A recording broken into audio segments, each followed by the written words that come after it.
Les biscuits, c'est un aliment plaisir qui nous accompagne toute notre vie.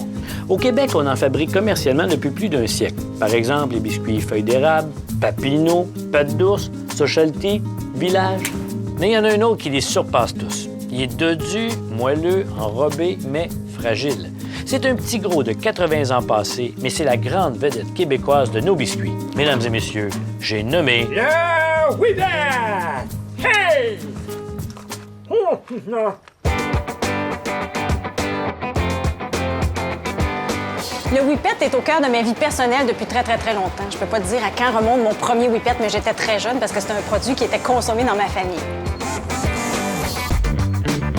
L'ancêtre du biscuit Whippet a été inventé par Théophile Viau en 1901.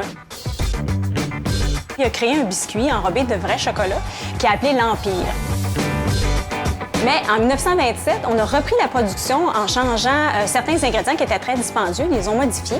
Et puis, le Whippet est né comme ça, toujours en gardant le vrai chocolat qui était sa caractéristique principale. Au fil des ans, l'entreprise Viau a été achetée à partir de 1967. Il y a eu différents propriétaires. Il y a eu Culinard qui a été propriétaire assez longtemps. Puis maintenant, c'est l'entreprise Dare qui a fait l'acquisition des biscuiteries. Le nom Whippet, on a plusieurs hypothèses sur son origine, puis c'est pas très clair. Il y a deux hypothèses qui sont retenues. C'est soit que M. Viau, il y avait un chien de la race probablement des Whippets. Ou sinon, le mot whip en anglais veut dire fouetter. Et la guimauve qu'on met sur la base de biscuit est fouettée. Alors c'est peut-être pour ça qu'il a donné le nom de Whippet. Qu'est-ce qu'un Whippet? Je pense que c'est la grande question, comment est formé un Whippet. Mais dans le fond, c'est assez simple. C'est trois composantes de base. Premièrement, il y a un biscuit à la vanille et puis il y a la guimauve. Et ensuite de ça vient l'élément le plus important du Whippet, le chocolat, le vrai chocolat qu'on applique par-dessus. Ici, à l'usine de Saint-Lambert, on fait environ 20 marques de biscuits différents. Le Whippet peut sembler être plus compliqué, mais dans le fond, c'est pas le biscuit le plus compliqué parce que ce sont des ingrédients de base. Une fois qu'on a bien compris les recettes puis les procédés, c'est un produit qui est relativement facile à fabriquer.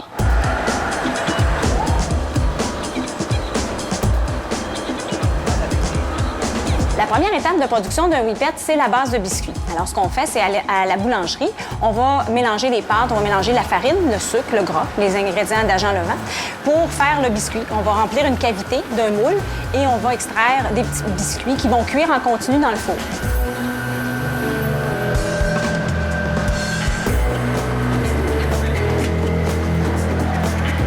Quand vient l'heure de décorer le Whippet, tout est synchronisé.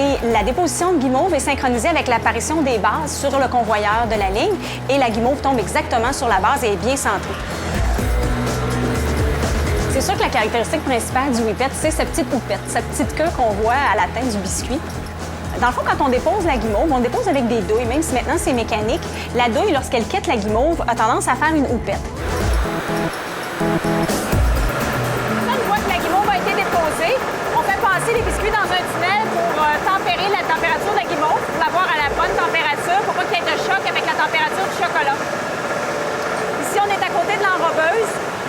Les guimauves passent dans le petit rideau, le film ou la douche de chocolat pour bien enrober toute la guimauve au grand complet. Puis il y a une espèce de petite chute, un petit remous dans le chocolat pour s'assurer de bien enrober la base. Ensuite, on va aérer le chocolat pour enlever l'excédent. Puis les biscuits sont prêts pour se faire réfrigérer dans le tunnel de refroidissement. À l'époque où le biscuit Whippet a été lancé sur le marché, on n'avait pas la mécanisation qu'on a maintenant. L'enrobage du chocolat se faisait à la main par des dames qu'on appelait les sauceuses, alors qu'ils prenaient le biscuit par la base et le trempaient dans le chocolat, puis le laissaient goûter. Ces personnes-là avaient du chocolat apparemment jusqu'au coude. L'emballage se fait ici à l'usine de Saint-Lambert à la main par nos empaqueteuses. Une fois qu'ils sont emballés, les biscuits sont conservés 48 heures ici à l'entrepôt, à l'usine même, où on ne veut pas les déplacer parce que le chocolat n'est pas encore complètement figé et on veut s'assurer qu'il n'y ait pas de mouvement brusque. C'est un produit qui est très important culturellement pour les Québécois, ça c'est sûr, parce que tout le monde a sa petite histoire à raconter sur comment il mange un Whippet, la première fois qu'il a mangé un Whippet. Puis c'est vraiment un plaisir qui se transmet de génération en génération. L'expérience du Whippet, c'est vraiment le chocolat. Comment on le mange, qu'est-ce qu'il goûte, comment il fond dans la bouche, c'est vraiment ça qui est important.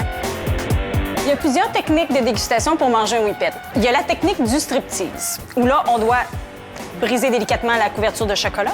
Et puis là, on déshabille notre Whippet de sa carapace chocolatée. Il y a la technique du rinçage de goulot, où l'on prend le biscuit, On lui assène un bon coup de poing, on l'enfile d'un coup et on se rince avec un bon verre de lait.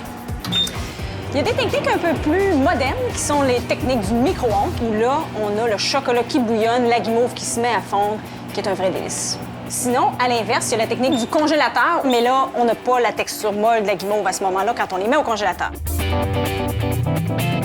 La première fois que j'ai donné un whippet à mon garçon, il l'a regardé, puis le réflexe qu'il a eu, sans nous avoir jamais vu faire, c'est de prendre son petit poing puis de faire boum sur le biscuit puis de casser la coquille de chocolat. Je me suis dit, c'est inné de manger un whippet comme ça. Mais ma technique à moi, c'est très conservateur. C'est la technique où on entend craquer le chocolat.